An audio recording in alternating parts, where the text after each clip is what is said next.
The sun rose gently over Asokoro, Abuja, casting a golden glow on the grand Okoye mansion. To the world outside, it was a picture of perfection. Isabella Okoye, tall and graceful, walked down the sweeping staircase in her silk mourning robe. She was the only daughter of the late Chief Obinna Okoye, a man whose wisdom and business empire were still spoken of with reverence. Since his passing, Isabella had taken pride in preserving his legacy, though she carried the weight of that responsibility quietly on her shoulders. At her side, at least in the public's eye, was her husband, Kene Okoye, suave, ambitious, and always impeccably dressed. To their friends, they were Abuja's golden couple, symbols of wealth and influence. But behind closed doors, Isabella often felt a strange emptiness. Kene was rarely home, always rushing off to meetings and returning with rehearsed smiles. He kissed her forehead each morning like a devoted husband, yet his eyes no longer carried the warmth she once knew. This morning was no different. Kene descended in a sharp blue suit, briefcase in hand, his cologne filling the air. "Good morning, my love," he said, with that familiar charm. "Good morning," Isabella replied softly, searching his face for truth she couldn't find. Outside, the family's loyal driver, Dike, waited beside the polished black SUV. Though only in his 30s, Michael carried himself with quiet dignity. Years ago, when Isabella's father had saved his family from tragedy and given him a stable job, Michael had vowed loyalty to the Okoyes. To Isabella, he was simply the driver. But to Michael, he was her unseen shield, watching, listening, protecting. As the car pulled away, Isabella lingered at the doorway, her thoughts heavy. Her father's words returned to her. Trust people but confirm. Stewardship is responsibility. Something in her heart whispered that Ken's mask of love was cracking, and soon the truth would slip through. On the surface, her life was flawless, but inside she felt the storm gathering. The following days blurred into a pattern Isabella could no longer ignore. Every morning, Kene Okoye left the Asokoro mansion in polished suits and sweet words, and every evening he returned with the same laughter that once made her heart melt. But Isabella noticed the distance, a gap that no smile could cover. One evening, after Kene had excused himself early for yet another late meeting, Isabella wandered into her late father's study.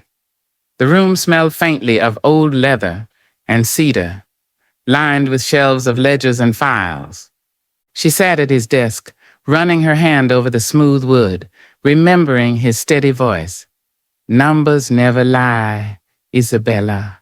Be watchful." Flipping through documents, her eyes froze on a set of property records. Some estates her father had clearly marked as not for sale had been transferred in recent weeks. Her chest tightened. Kene had never mentioned such sales. Why? The unease deepened when, the next morning, she noticed a hotel guest card tucked inside his newspaper. The date on it was just 2 days old. Her breath caught as suspicion clawed at her heart. Meanwhile, outside the mansion, Dike kept silent but observant. He had seen Kene's routine, the trips to places that did not look like offices, the phone calls whispered too softly to be about business. Once, as Kene stepped into a bank, Michael overheard him speaking sweetly on the phone. "Don't worry. Everything is moving well. Soon I'll have full access to her accounts." Michael's grip had tightened on the steering wheel, fury burning inside him, but he kept his promise of silence, at least for now. His loyalty was to Isabella, and he would wait for the right moment to protect her. Back at the mansion that night, Isabella studied her husband across the dinner table. He laughed freely, pouring her wine, his every gesture polished with affection, but she could no longer drown out the whispers of doubt. On the surface, he was still her charming husband, but in her spirit, Isabella felt the foundation of her marriage trembling, as though her father's warning voice was echoing louder, urging her to open her eyes before it was too late. For days, Michael Dike carried a storm inside him. Each time he drove Kene Okoye to yet another hotel or private meeting, his loyalty to Isabella pulled tighter like a bowstring.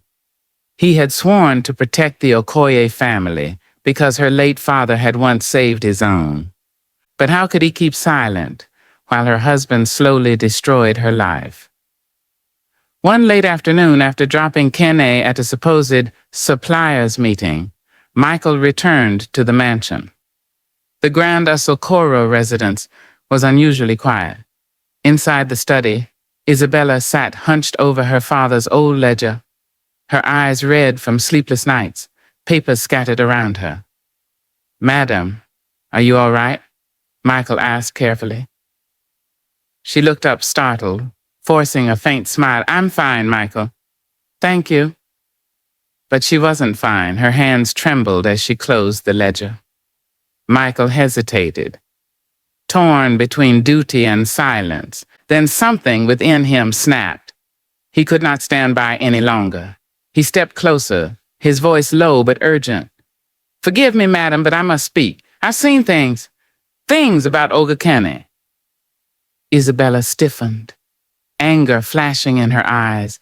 "Michael, you are crossing a dangerous line." Michael's voice shook, but he pressed on. "It's not business he attends. He goes with another woman. I've heard him whispering plans to take your accounts. He is not the man you think he is." For a moment, silence filled the room, heavy and suffocating. Isabella's heart pounded in her chest. She wanted to dismiss him, to defend her husband, but her mind replayed the property records, the hotel card, the distant laughter. Her lips parted, her voice trembling. "Do you realize what you're saying? That is my husband." Michael bowed his head. "I would never speak if it were not true. Please, madam, be careful. He is not only unfaithful, I fear he is planning something worse." Isabella leaned back against the desk, her hands gripping the edge until her knuckles turned white. Doubt, fear, and disbelief swirled inside her. She wanted to scream at Michael for daring to say such things, yet the sincerity in his eyes struck her deeply. Her father's words returned again. "Trust people, but confirm." And now, for the first time, she wondered, had she been trusting the wrong man all along? That night, Isabella lay awake in the vast silence of the Asokoro mansion, staring at the ceiling while Kene snored softly beside her. Michael's warning replayed endlessly in her mind. Her heart wanted to believe her husband, but her spirit whispered that Michael had spoken the truth. At dawn, she found herself back in her late father's study, running her hands across the old black ledger. Hidden between the yellowed pages, she discovered a note in Chief Obinna Okoye's handwriting. Private accounts and shares in Isabella's name. Confidential. Her breath caught. She remembered now, years ago, her father had told her of investments kept hidden for her protection. A sudden thought struck her. If Kene is greedy, I can test him. She would bait him carefully and watch his reaction. Later that morning, as Kene adjusted his tie at the staircase, Isabella deliberately spoke into her phone within his hearing. "Yes, the private accounts and shares Daddy left in my name. I still have the documents. I must decide what to do with them soon." From the corner of her eye, she saw Kene freeze. His expression softened into a smile when he turned, but in his eyes Isabella caught a sharp glint, the hunger of a man who had just smelled blood. "Oh, my love," Kene said, warmly, stepping close. "Private accounts? You never mentioned those before." Isabella forced a calm smile. "Oh, I must have forgotten." He chuckled, kissing her cheek, but she noticed the eagerness flickering beneath his charm.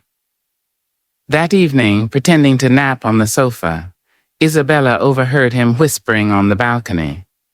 "Yes, it's true. She told me today. Millions in hidden accounts, more shares too. Don't worry, Cassandra, soon it will all be ours, slowly so she won't notice. And if she causes trouble, it will look like an accident." Her chest tightened. Her hands trembled. In that moment, Isabella knew her marriage was no longer just fractured, it was deadly. But instead of breaking, something inside her hardened. Fear turned into resolve. She would not be his victim. If Kene wanted to play a game of lies, Isabella would learn to play, and she would win. 2 nights later, Isabella sat quietly in the living room, her head resting against the sofa as the glow of the chandelier bathed the room in gold. She pretended to doze while Kene moved about upstairs, speaking softly into his phone. The walls carried sound more than he realized, and Isabella's heart began to pound when she heard his voice drift down. "Yes, 5 million in that account, and more in hidden shares. By the time she notices, everything will be gone." His tone was smooth, calculating. Then came the words that made Isabella's blood run cold.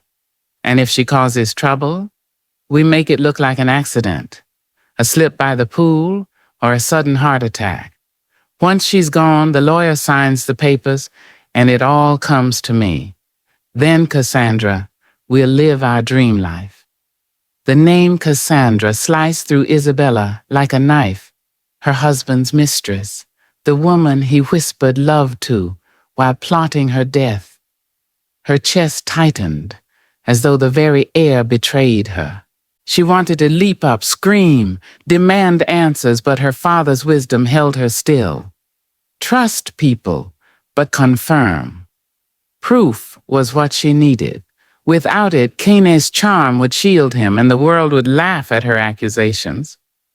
When Kene finally came downstairs, his face glowed with affection. "My love," he said smoothly, drawing her into an embrace. "You worry too much. Leave the accounts to me." Isabella forced herself to smile, though every fiber of her body trembled. She played the part of the devoted wife, but inside a new fire was burning. If her husband thought her blind, she would use that blindness as her weapon. Later that night, she called Michael into the study. Her voice was steady, though her hands shook slightly. "Michael, I heard everything. He plans to take the accounts, and worse, he's planning to kill me. He is a monster." Michael's face darkened, his loyalty rising like armor. "Madam, what do you want me to do?" Isabella looked him squarely in the eye. "Watch him. Follow him. Record everything. We need proof documents, bank slips, conversations, anything, and tell no one." "Not yet." For the first time, Isabella no longer felt like a helpless wife. She felt like her father's daughter, ready to fight for his name and her survival.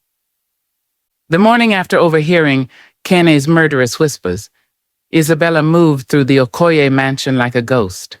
She smiled when Kene spoke, laughed when he teased her, but inside her spirit was cold with resolve.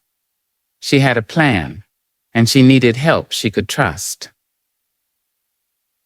That evening, when the mansion grew quiet and the city lights of Abuja glimmered beyond the tall gates, she summoned Michael Dike into her father's old study. He entered respectfully, his frame tall and steady, eyes searching her face. "Michael, Isabella began, her voice calm but laced with steel. I heard everything. Kene is draining my accounts. Worse, he plans to kill me. Michael's jaw tightened, his quiet loyalty igniting into something fiercer. Madam, what do you want me to do? She slid a slim file toward him, her hands trembling only slightly. You will follow him when he leaves. Record his visits, his meetings, everything. Find documents, receipts, names. Bring me proof, undeniable proof. And speak of this to no one, not even the staff. Do you understand? Michael bowed his head solemnly. Yes, madam, I will watch him. I will not fail you. That same night, Kene slipped out once more, thinking his wife oblivious. Michael's discreet shadow followed. Together with Isabella, he began documenting everything: the banks, the apartments, even the late-night whispers with Cassandra. 2 days later, Michael drove Isabella quietly into Wuse 2, where Cassandra lived. They waited in the car until Cassandra left the building in a red dress and high heels, her perfume still trailing in the air. Michael glanced at Isabella. She nodded. With practiced hands, Michael picked the lock and opened the door. Inside, Isabella's heart shattered. The apartment was lined with handbags, jewelry, and gifts, but not just any gifts. They were the very ones Kene had once placed in her hands on anniversaries and birthdays. She picked up a gold necklace, her voice breaking. This is the one he gave me on our wedding anniversary. Tears filled her eyes, but alongside the pain grew something sharper clarity. Her husband's betrayal was no longer suspicion. It was fact, and now she had the beginnings of proof. As they stepped out of the apartment, Isabella's face was pale but resolute. She whispered to Michael, He thinks I am weak, but I will not let him destroy me. If he plays this game, then so will I. For the first time, Isabella felt she was no longer standing alone. The ride back to Asokoro was quiet.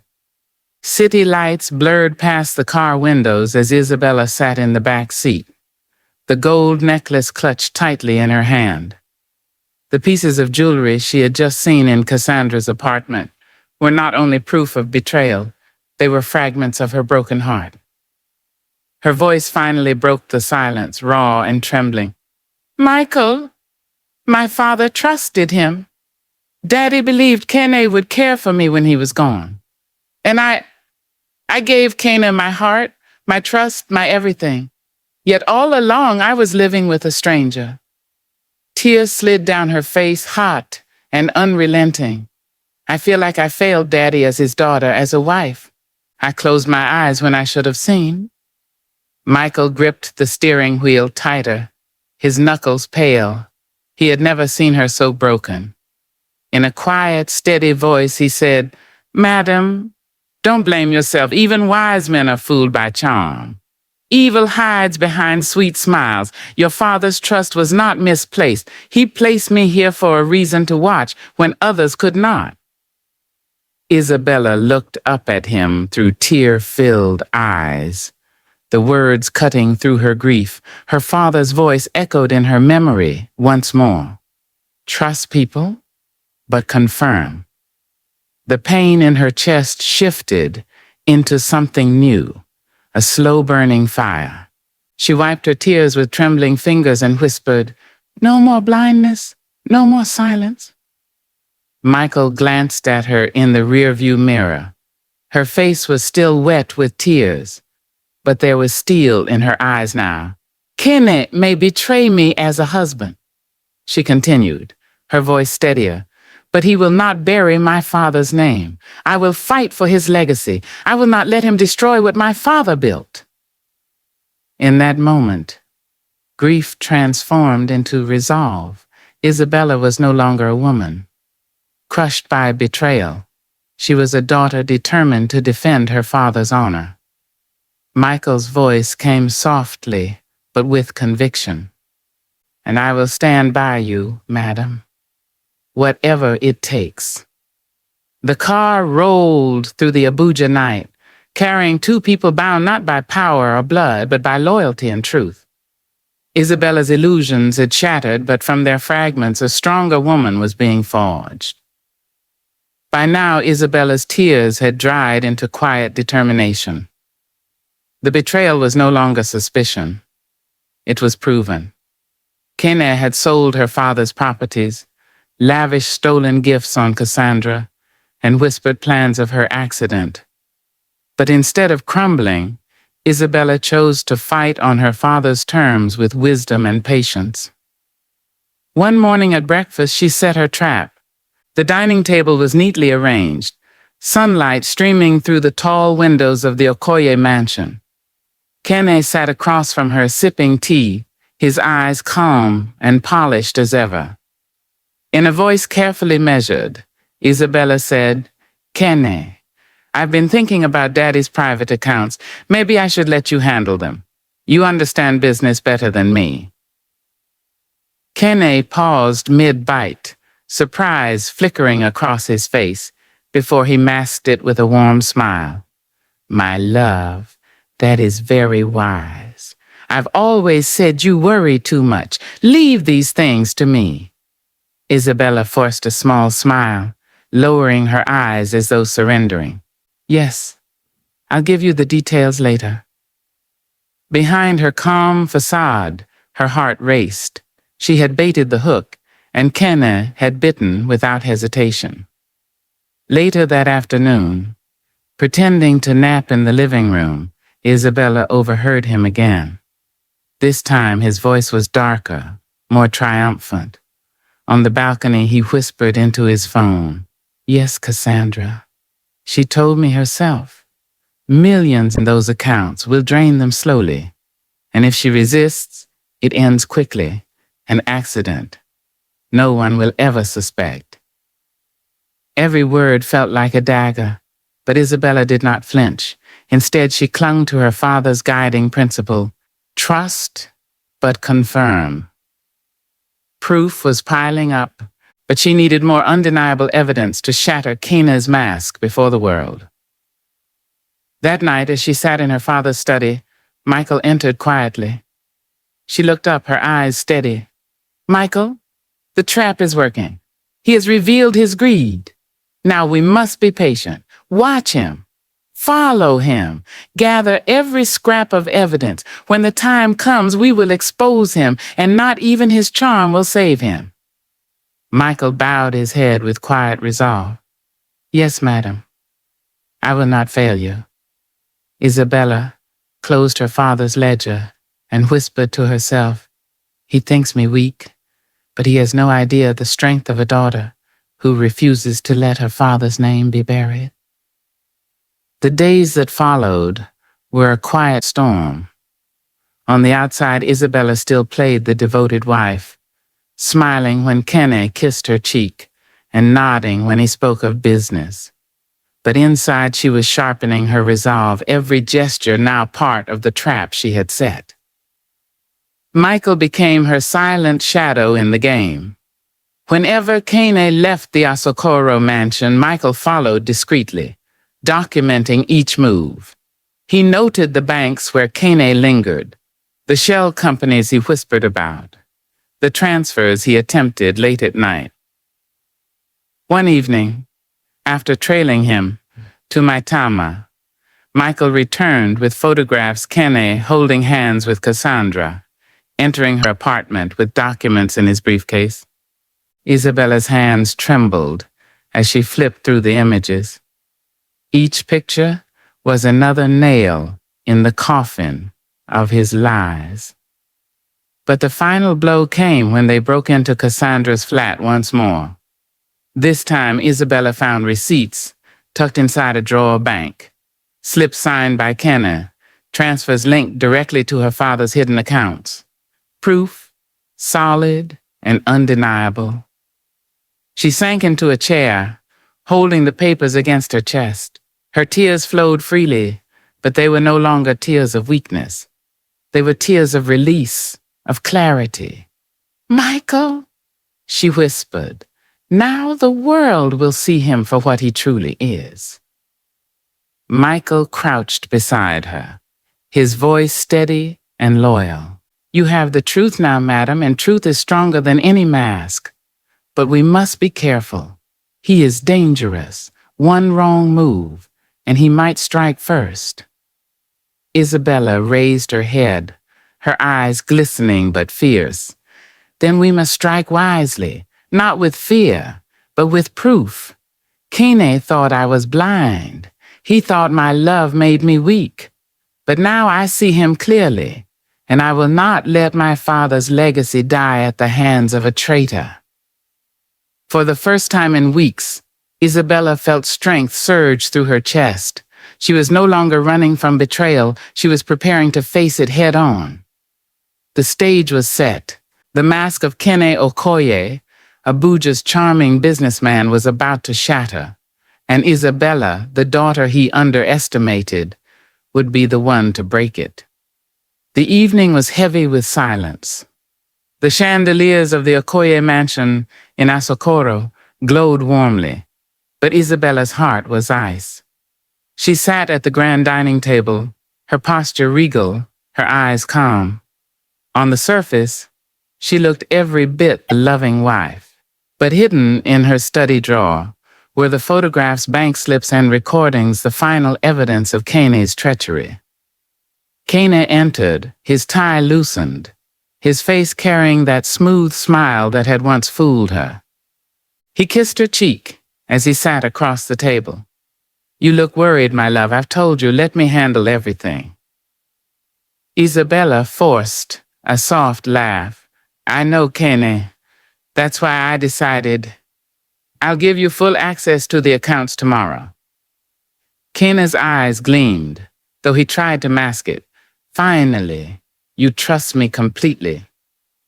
But before he could continue, the sound of a phone chimed. Isabella had planned it carefully.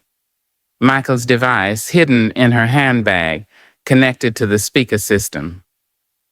With one touch, the room filled with Kene's own voice, recorded days earlier.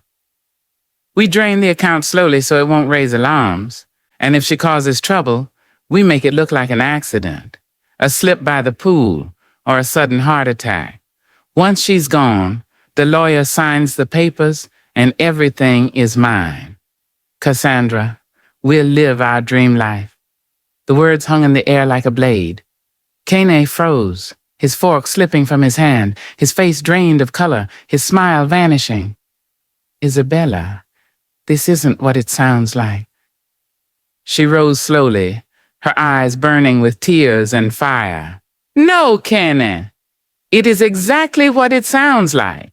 You sold my father's properties. You gave my gifts to your mistress, and you plotted my death under Kene Okoye, had always believed his charm was invincible, that lies could cover every crime. But in that moment, standing in the golden-lit dining room of the Asokoro mansion, his carefully built mask crumbled. The voice recording still echoed in the air, proof of his betrayal and his murderous intent. Isabella, he pleaded, his tone suddenly stripped of polish. You don't understand. I did it for us, for our future. Isabella's eyes burned, not with anger alone, but with clarity. No, Kene, you did it for greed. You betrayed my love, my father's trust, and you nearly destroyed my life. Michael Dike stepped closer, his presence calm but commanding. For years he had been dismissed as just the driver, but now he stood as Isabella's shield, her witness, her unwavering ally. His phone in hand held the documents, the photos, the receipts, everything needed to expose Kene fully. Kene's composure cracked. He slammed his fist against the table. You think anyone will listen to a driver, to a grieving daughter? The banks are mine, the courts are mine, I am untouchable.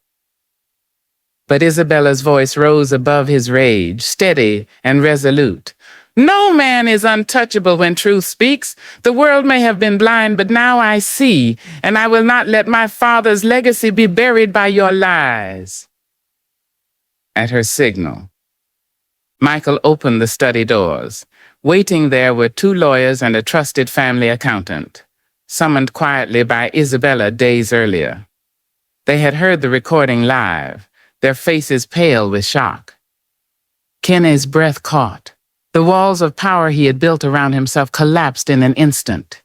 The perfect husband, the respected businessman of Abuja, was now stripped bare, a traitor exposed. Isabella stood tall, her tears replaced with dignity. You wanted me silent, Kene.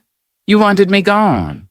But today I speak, and today I live, not as your shadow, but as my father's daughter. For the first time, Kene realized he had lost, not to wealth or power, but to the quiet strength of the woman he had underestimated dot my roof. Kene's mask cracked completely. His voice turned sharp. You think anyone will believe you? I control the banks, the courts. Isabella cut him off, her voice firm and unwavering. Not this time. I have proof, documents, photos, recordings. The world will know who you are. At that moment, Michael stepped quietly into the room, tall and resolute, a silent reminder that Isabella was no longer alone. For the first time, Kene's charm faltered into desperation. The hunter had been exposed, and the prey had become the fighter. The scandal broke like thunder across Abuja. Within days, newspapers splashed headlines of betrayal and greed. Power couple torn apart by lies. Bank records, receipts, photographs, and recordings all pointed to one truth. Kene Okoye had not only stolen from his wife, but plotted to end her life. Kene was stripped of his influence. The banks he thought loyal turned their backs. The courts he believed under his control now pressed charges. Cassandra vanished into the shadows, her name whispered with shame. The empire of deceit Kene had built crumbled in his own hands. Inside the Okoye mansion, Isabella stood tall in her father's study, the same place where her journey of suspicion had begun. The ledger lay before her, no longer a book of doubts, but a testament to her father's wisdom. She whispered softly, Daddy, I kept the legacy safe. They thought I was weak, but I remembered your words, trust, but confirm. Beside her, Michael Dike stood quietly, his loyalty proven not in titles or wealth, but in action. Once only a driver, he had become her confidant, her protector, her anchor through the storm. Isabella turned to him with gratitude shining in her eyes. You reminded me that strength is not in silence, but in standing for truth. I will never forget. She called her lawyers and began restructuring the family business. Properties stolen were reclaimed, investments restored, and new scholarships created in Chief Obinna's name to honor the man who had once built everything with integrity. When she finally addressed the staff of the estate, her voice was steady and filled with dignity. Let this be a lesson, she said. Greed destroys, but truth protects. Betrayal may wound, but courage heals. My father left me a legacy not just of wealth, but of wisdom, and I will honor it. The applause that followed was not just for her words, but for her survival. Isabella had walked through betrayal and come out unbroken. She was no longer only the daughter of Chief Obinna Okoye. She was her own woman, strong, resilient, and unshakable. That night, as the stars glittered above Abuja, Isabella stood by her balcony, the wind brushing against her face. The storm had passed, a new dawn had come, and in her heart she knew. She had fought and she had won.